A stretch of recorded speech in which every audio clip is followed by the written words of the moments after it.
as far as the Irish team is concerned, it's a strong side. Yeah, our team has never been any one player. Shawnee is a fantastic player, but our strength has always been in the collective.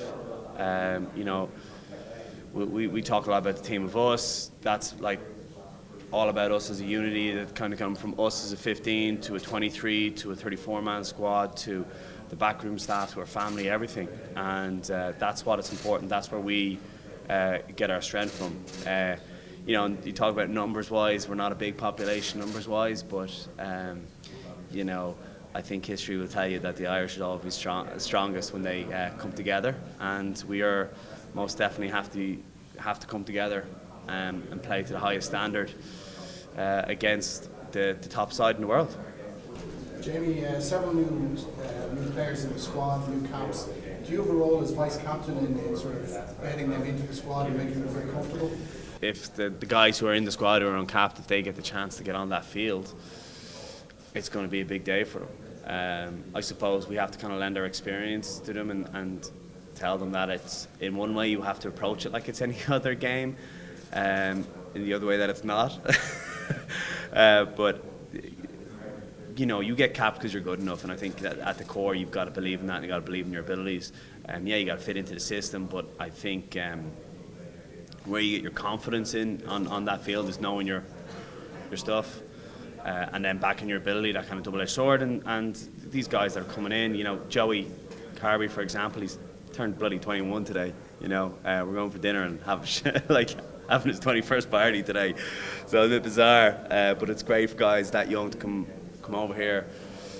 Whatever about getting capped with being in the squad and getting that experience, being around great players, like for Joey, you know, being around someone like Johnny, for example, you know, in his position, or other backs as well, because you know Joey's kind of multifaceted. It's an exciting time for them, and yeah, we got to help them out a little bit, but at the same time, these guys are, you know, that's why they're here. They're good enough to be here, and I think that doesn't change at whatever team or environment you're in. You mentioned the intensity of the training sessions. We've had a few short kind of camps since June and right up to now. Yeah. In terms of preparation time, you know, would you like more? Would you like less? You know, how does it work with Joe? He tends to go for short, sharp shots when you're on the pitch. Yeah, like it doesn't really matter about your volume of training at this level. It's all about your quality, I think.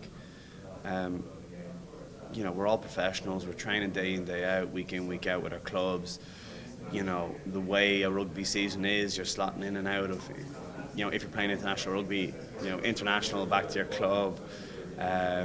In Ireland, you know, there's such a close relationship between the national side and the club side, so it kind of interchanges very easily, and you know, the fact that we've had Joe for now a few years, that you're able to just slot in and out of that environment. Things change a little bit, but there's always a consistent theme.